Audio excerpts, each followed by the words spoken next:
What's up, hockey fans? Welcome to the Hockey News Playoff Frenzy Live, brought to you by Sticks.com. I am Emma Lingen. I am joined by Ryan Kennedy tonight, and we are coming at you live to talk about round one, game three between the Washington Capitals and the Montreal Canadiens. The Canadiens get their first win of the series, a commanding one at that, 6-3. They now trail in the series 2-1. And wherever you're watching us on YouTube, X, Instagram, Facebook, LinkedIn, any of the many hockey news platforms that we are streaming on right now, we encourage you to please send us your questions and your comments, your hot takes about the Caps and the Habs, or about anything else playoff related. We'd love to hear from you, and we'd love to chat some hockey with you. Of course, we also have game three between the New Jersey Devils and the Carolina Hurricanes going on right now. New Jersey is up 2-0 in the third period of that one. We'll get to that. Of course, we've got game three of the Oilers and the Kings later tonight as well. Before we do dive into all of that, though, do want to remind you that the Hockey News Playoff Frenzy Live is brought to you by Sticks.com. Why break the bank on sticks when you can get pro-level composite sticks without the pro price tag at Sticks.com? That's Stix.com. Head there now and gear up. Okay, Ryan, we're going to get to the game between the Capitals and the Canadiens, and what a game it was. Really quickly, though, as I mentioned, we do still have New Jersey, Carolina playing right now. Uh, you know, this is a little surprising, I think, to see New Jersey up 2-0 already. And what do you think of this game, or really this series so far? What's kind of stood out to you? Well, heading into this series, I think a lot of us figured Carolina was a heavy favorite because the Devils obviously did not have Jack Hughes, and they haven't had him for a while, and they've been, sort of struggling, kind of limping into the playoffs. They've had a couple of other injuries as well. I always thought that Jacob Markstrom would either have to steal a game or simply be the better goaltender if the Devils were going to make any kind of hay here. And it feels like, tonight he's done his job. And, I mean, Freddie Harrison has been very good for Carolina as well. But, the Devils, they're on home ice. This is that crucial game three where if you go down 0-3, it really is kind of over. Sorry, Ottawa fans. But this is the time where it's like you got to make that stand. And Markstrom, as this game continues, I mean, Carolina's going to put the heat on because they want to get that stranglehold. So Markstrom's going to be the key guy there. Well, as you said, down 3-0 in a series is not where you want to be. Montreal could have been headed there tonight, and they were successful at avoiding that 3-0 hole. They, as I said, beat the Capitals handily 6-3. This game had everything, I think. And first of all, playoff hockey back at Bell Center, truly for the first time since 2017. They were there during the pandemic, wasn't quite the same because they didn't have fans there.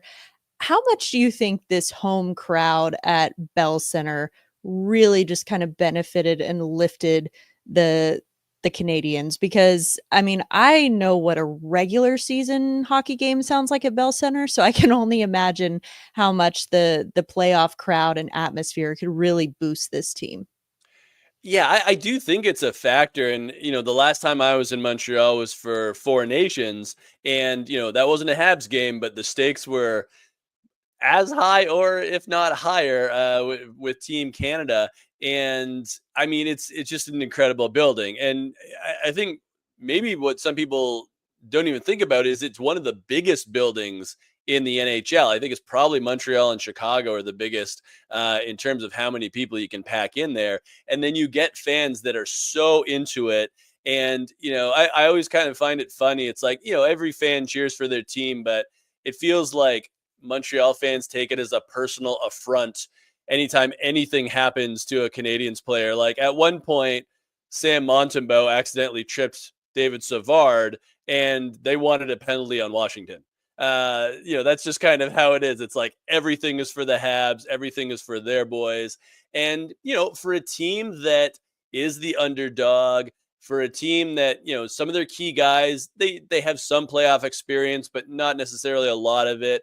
I think it was very helpful just to know that you have that huge throng of support, not only inside the building, but outside the building as well.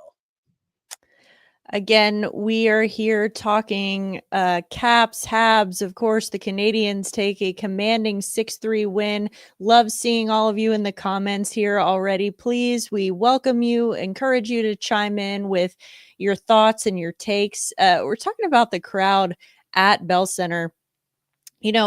I think we touched on just the relative youth of this Canadiens team, and the inexperience has been a factor. At least in the first two games, it was pretty evident that they were the less experienced of the two teams. But I think even with that atmosphere, even with all of the adrenaline, the noise, everything that could easily, I think, maybe cause a younger player to get caught up, or an inexperienced player to get caught up in the moment, I feel like Montreal really maintained their composure throughout the early part of the game. They didn't let the game get too big for them. Now, later there were some fireworks, and we'll get to that in a little bit. But I think in the early part of the game, they looked very composed, and they were generating a lot of chances early, even though they weren't showing up on the score sheet right away. I mean, Cole Caulfield had 6 shots on goal in the first period. That's a whole game for some guys, and he had that in the first period. But I think too, one of the big storylines for the Canadiens in this game in particular was Arbor Xhekaj back in the lineup for Montreal. That had been a topic of conversation for a while, because it seemed like in the first two games they were kind of getting manhandled by the Capitals, and people were wondering, where is Xhekaj? He's the physical presence that could kind of help counter this. In your opinion, Ryan, do you think that Xhekaj being in the lineup really helped kind of provide enough of that physical edge that Montreal's been missing? And, even if it did maybe come at the expense of some polish or some skill, he had that one moment in the second period where he failed to clear a puck, and that led straight to the Jacob Chychrun goal. I mean, what are your thoughts on Xhekaj and his impact in the lineup? I thought it was a mixed bag, and I think that you can play him at home for sure. When you have last change and you can get the matchups you want. But I think what really impressed me about Montreal, particularly tonight, is that everybody was hitting, right? Like Cole Caulfield was hitting, like the whole team was physical, and I would hazard to say if Montreal is worried for game 4, for game 5, about, Xhekaj's defensive play, Josh Anderson really stepped up. I mean, him and Tom Wilson obviously had a pitched battle throughout the game, and the one I'm sure we'll talk about when they ended up in the bench. I think we're at the point where the Habs are that team where they're all in together, and everybody's going to get into the fight, everybody's going to get into the scrum. So is Xhekaj, like, is he going to fight Tom Wilson? Like, Tom Wilson's probably not going to fight Xhekaj because it's a bad trade-off for Washington. Like, Tom Wilson plays in all situations. He's a guy that can get you goals. Xhekaj is, he's at best a 6-7 defenseman. So, the fact that other guys stepped up, in a weird way, it almost makes him expendable. But if, you won game 3, so maybe Marty St. Louis says, like, why mess with success, and keeps him in the lineup for game 4. Well, you mentioned that this is a team that they're all in the fight together. And that was something that, you had kind of been waiting to see from this Canadiens team, is the scoring from throughout the lineup and from the blue line. We saw Alex Carrier jump in, score in the final minute of the first period with a shot from the point. Couple nights ago, I was on here talking with Andrew McInnes, and that was one of the things that he said that he wanted to see out of Montreal was more shots from the point. Where are the shots coming from? So that obviously the offense and the depth of the offense was a big thing for Montreal in this game that I think we had not been seeing yet in this series. Yes, you got contributions from that top line, the Nick Suzuki line, but you're getting contributions from all throughout the lineup. Now, where it kind of fell apart, though, is goaltending. And both teams ended up having to replace their goaltenders mid-game. When's the last time that happened where both starting goalies got injured in the same game? Like, Yeah, I, that's I pretty wild. yeah, so it's crazy, and obviously goaltending has been a huge factor for both of these teams even coming into game 3 because, Logan Thompson has been incredible. He's been incredible for Washington all year. He unfortunately took some friendly fire, it looked like, in the third period. Strome just completely barreled into him, and he looked really, really roughed up. He was having trouble putting any weight on his leg and he had to be helped off the ice. Don't have an update on him yet. Sam Montembeault from Montreal, interesting one. He came out in the middle of the second period, and unlike Thompson, there wasn't a clear incident or injury that happened. We ended up seeing an e-bug on the bench for Montreal in the third period.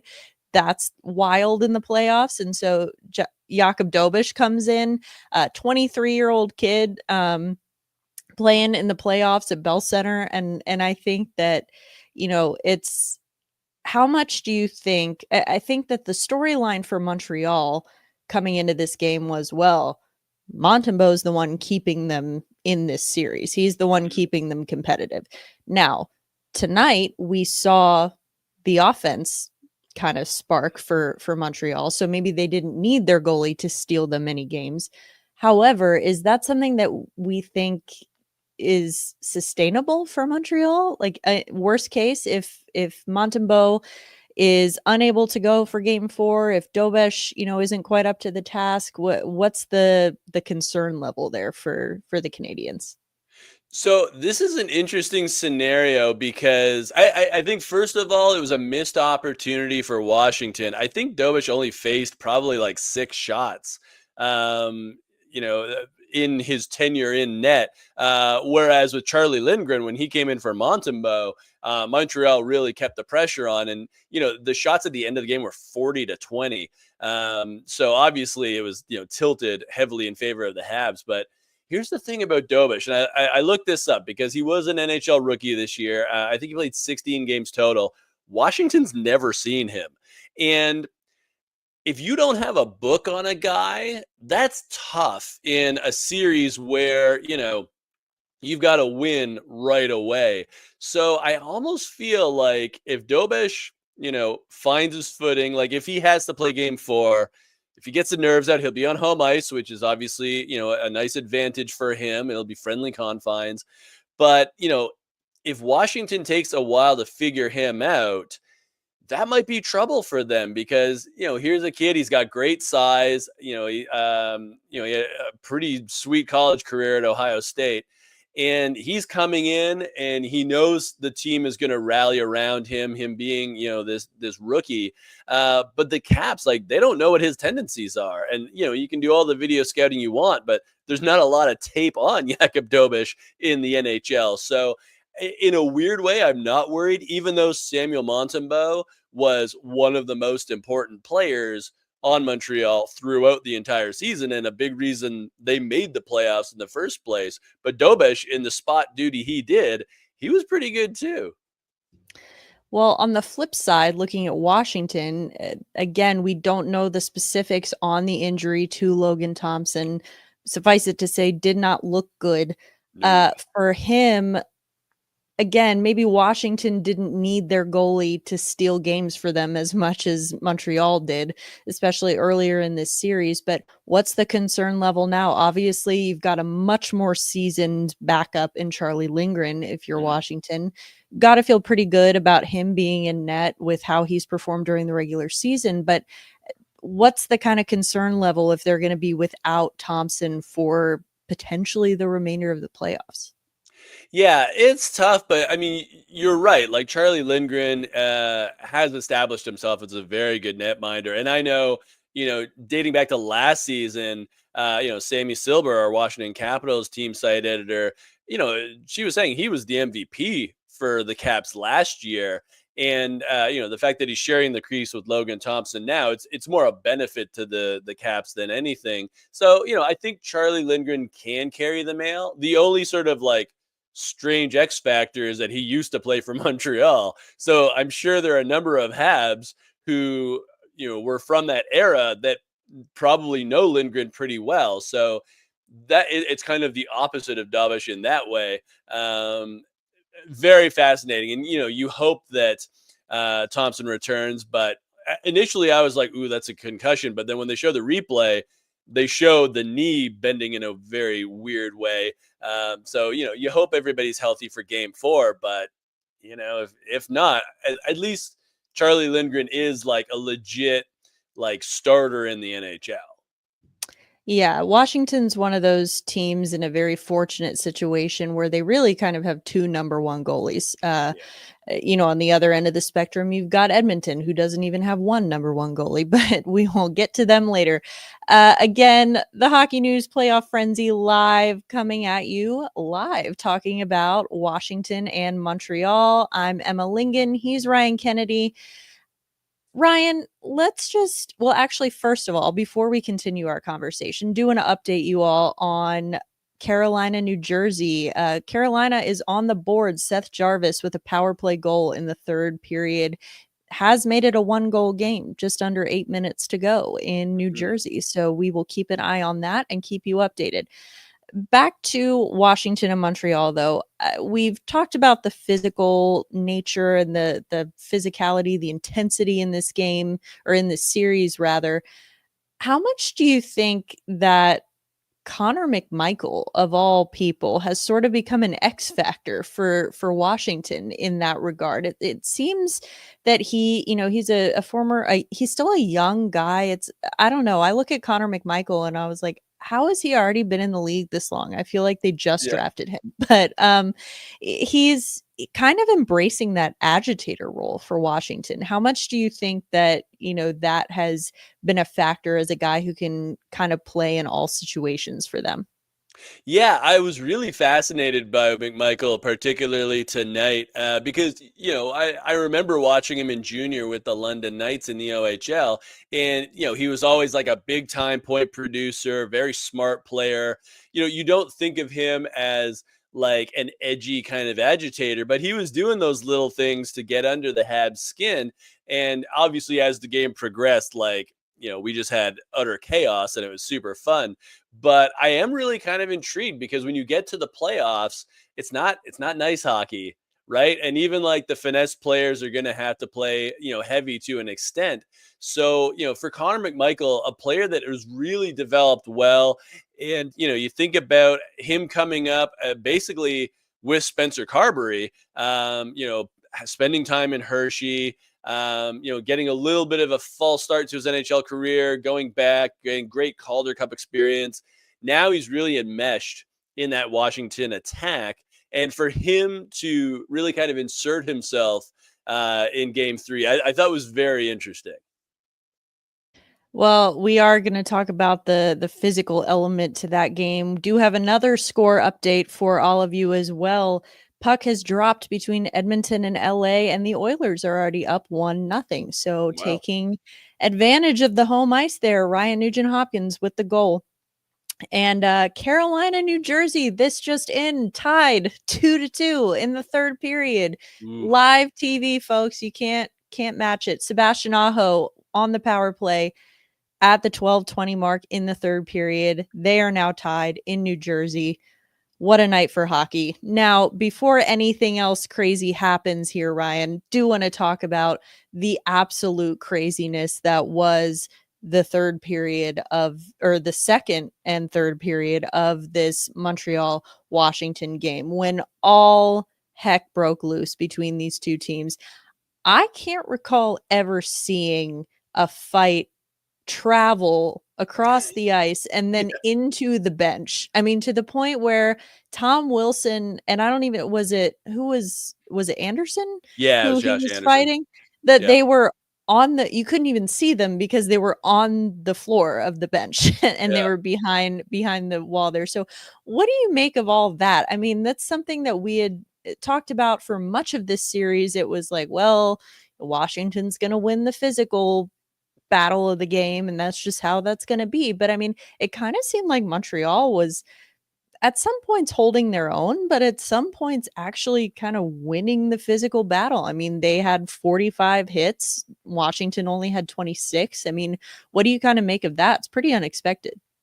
It is unexpected, but I agree with you. I thought Montreal, for the most part, carried the physical play, and I think it was a key to the victory because as the game wore on, not only in that second period but in the third, like Washington looked kind of slow. And I don't think of the Caps as a fast team to begin with. They are a heavy team, which is great for the playoffs. But like I said earlier in the show, like the Habs, it was everybody throwing hits, and everybody sort of had that gang mentality that you need. And I think it really wore down the Caps. And it's interesting. I mean, shout out to the official that was on the bench trying to get Tom Wilson and Josh Anderson apart, because that's probably at least like 500 pounds of NHL player between the two. Well, maybe not 500 pounds, but like 450 pounds of NHL player between the two of them. Also, I thought it was hilarious that the Capitals coaching staff was just kind of standing there watching it. Like they were sort of trapped, but they were like, hey, whatever, what are you going to do? Right. It's hockey. It's playoff hockey. So that was pretty amusing. But yeah, very interesting. And, I hazard to say Montreal has sort of unlocked at least a template for game 4, which is just keep going, like be fast, be on the forecheck, punish the Caps. Washington has a decent amount of older players. I wouldn't say they're an old team at this point, because of some of the reinforcements like McMichael and Ryan Leonard. Rasmus Sandin's not that old. But it really seemed to take a toll on the Caps as the game dragged on, and Montreal kept pouring it on. So I think for Washington, game 4 is going to be very interesting because, we had the fight on the bench, but we haven't had a traditional like drop the gloves fight in game 3, right? Like we didn't have Wilson versus Xhekaj or Wilson versus Anderson where, they went toe to toe at center ice. Game 4, I have to imagine we're going to see at least one tilt because it's at that point where Washington has to push back on Montreal and be like, hey, game 3, that's not happening again. And if you're the Habs, you want to stick up for yourself and you want to keep pushing and say, like, we're not going away and we're not scared of you. So I'd be very surprised if we did not see at least one tilt in game 4.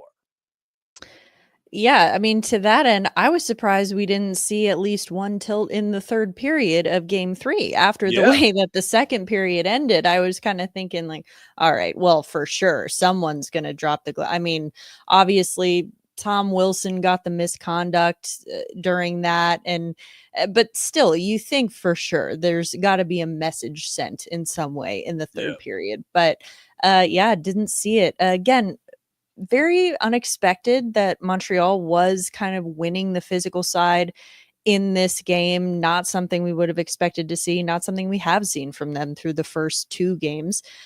Could be a little bit, it seemed to me, Ryan, I don't know if you picked up on this at all, but it seemed like for the first 2 games that they were playing Washington's game. Washington's Mhm. game is played on the boards because they have the size advantage, because they have the physicality, they are winning those board battles. That's their game. And the Canadiens were kind of falling into that trap and playing their game.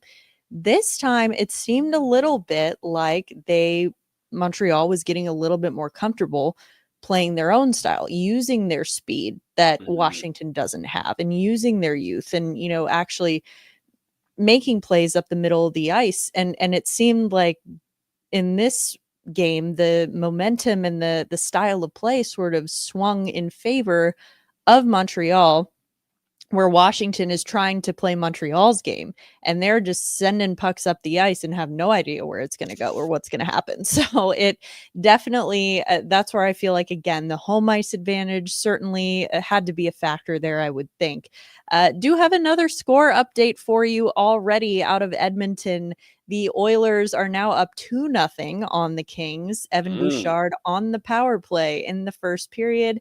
Carolina, New Jersey still tied 2-2 with just over 4 minutes left in regulation. We're going to keep an eye on those and going to let all of you get back to watching them. Very exciting. But first, do want to Ryan, any final parting thoughts, observations on Montreal and Washington, on the game, on the series, before we move around to just do a check-in on the rest of the league? Yeah, I think the last thing I would add is I was very impressed with Uri Slavkovsky, and I think he could really be an X factor for Montreal the rest of the way. I believe he got his first ever playoff goal tonight. I know he did score. I thought early on he had good chances as well, where he was getting to the middle of the ice, which is crucial. But he's a big body, and he's obviously very talented as a goal scorer. So if this game 3 was a building block for him, I think that's a great sign for the Habs. Absolutely. Very noticeable. Another player I'll say who I thought was very noticeable, even though he didn't end up scoring, is Ivan Demidov. I thought Yeah. that he was very noticeable in this game. Kind of had disappeared a little bit in the first couple games. Not surprising considering he had played 3 games ever in North Right. America before that. But he was really, he had some really good chances tonight. You got to feel like he's maybe knocking on the door of something there too. So could be a factor for Montreal in game 4 and beyond. Quick just spin around the league here. Obviously got plenty of other playoff action going on. Last night we saw Alexander Barkov go down for Florida. He took a big hit from Brandon Hagel. We now have confirmed that Hagel has been suspended 1 game for the hit on Barkov. So the Lightning will be without Hagel for game 3. Ryan, first of all, your thoughts on, the punishment, the suspension. Do you think it was worthy? Do you think it should have been more or less? And then what kind of an impact is this going to have for Tampa in game 3? Yeah, I think it was. I mean, 1 game's fine. They always say that like you kind of have to multiply it for the playoffs because like a playoff game is more valuable than a regular season game. So call it a 2-game suspension spiritually. It was a pretty brutal hit, and obviously Barkov did not have the puck. Hagel kind of assumed that he would get it, but he didn't. And I mean, it's tough because you can't wait to see what kind of shape Barkov is in for game 3. You don't really have that luxury of, like how hurt was he and what will be the ramifications of that hit. But I'm fine with 1 game. As for the impact, I mean, that's a tough loss for Tampa, already down 2 to Florida. And now you're going to Amarant Arena in Sunrise. So you're on the road without one of your best players. I mean, Hagel was absolutely fantastic this year for them. And, I know the Lightning are already battling some injuries. So real tough spot to be put in if you're the Bolts. And, the Battle of Florida, I think a lot of us assumed it would be a kind of a 6-7 game showdown. I suppose that's still a possibility. But Tampa's kind of in a bad spot right now. Yes, can confirm the defending champs still very, very good. I was one of those people who thought that this series would go the distance. Like you said, it still could, but it's swinging pretty hard in favor of Florida right now.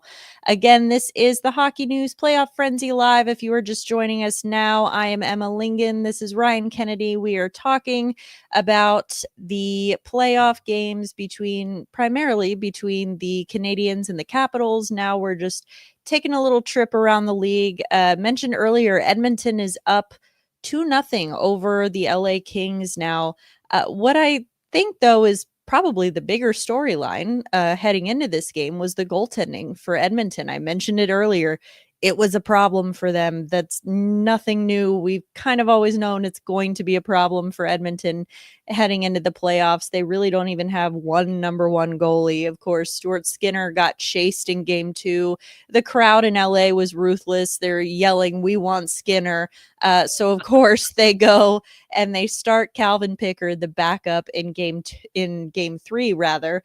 Of course, I mean, LA still has not scored. So he's got 6 saves already. We've got about 6 minutes and change left in the first period of that game. How much do you think, could this be a situation where they sort of just ride their backup goalie the rest of the way? Or what do you think the situation is going to turn out to be with Edmonton's goal? It's a really tough spot for Coach Chris Knobloch because, let's say the Oilers win tonight and, Pickard's fine. Then it's like, okay, well, you got to ride with him because, he sort of broke the streak for you and Skinner has not been playing well. But then can you go back to Skinner if you need to? And I guess last year in that run to the Cup final, they had to pull Skinner at times, and they did put him back in. And he is the kind of goaltender that can get hot. But this is a different Oilers team. Matthias Ekholm is out for this round with injury, so they're missing their best defenseman overall and a guy that plays major minutes, but certainly your best shutdown defenseman. So would it be better just to ride Skinner and hope that he finds his form? It's really like a vexing situation, and I do not, it's a tough spot for Knobloch. I guess at this point, you're sort of like, a win's a win. We need to get back into this series. The Kings are so good at home that the Oilers really cannot afford to drop one when they're at home in Edmonton. And at this point, it's like you can't go down 3-0, so you just do whatever you can. And maybe for Edmonton, the skaters in front of Pickard, the defense has been so bad in the first 2 games, and not all those goals were Skinner's fault. If they can buckle down, and maybe Pickard can get them a win or 2, but my big question is, if you're Edmonton, you have designs on the Stanley Cup.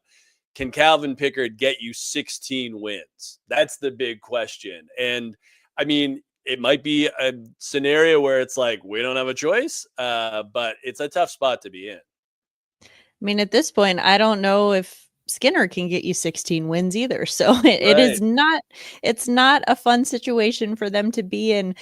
Pickard's got 8 saves so far now. Again, Playoff Frenzy live here, brought to you by Sticks.com. Going to be wrapping up here in a moment because Carolina and New Jersey are headed to overtime. Carolina scored 2 goals in the third period to send it to overtime. So we want to make sure that we catch that. Before we go, Ryan, heading back to Montreal, Washington really quickly, any one player in particular, I'm sure there are several, but if you had to pick one player from, frankly, either team, but probably the losing team, Washington, who needs a bounce back in game 4, who would you pick? You know what? Alex Ovechkin scored, but he was very negligent on the goal where Lane Hudson basically just grabbed the puck from him at the blue line and popped it in there to the Habs forwards. I can't remember who scored on that particular goal, but Ovechkin's the captain. He should be leading by example. And I know he's not a two-way player by any stretch of the imagination, but I feel like he needs to rebound a bit in game 4 and sort of lead by example in that way. All right. Well, there you have it. Thank you, Ryan, for joining me tonight to talk some hockey. Thank you to all of you who have tuned in to watch us wherever you are. The playoffs do not sleep, and neither do we. So we appreciate you joining us, popping in the comments, saying hi, giving us your questions, comments, hot takes. We love seeing it all. We love breaking down these playoff games with you. Just a reminder, we are the Hockey News Playoff Frenzy Live, brought to you by Sticks.com. We are here every single night during the Stanley Cup playoffs, so we will be back here tomorrow to recap all the action. Again, I'm Emma Lingen. He's Ryan Kennedy. This is the Hockey News Playoff Frenzy Live, and we will see you tomorrow.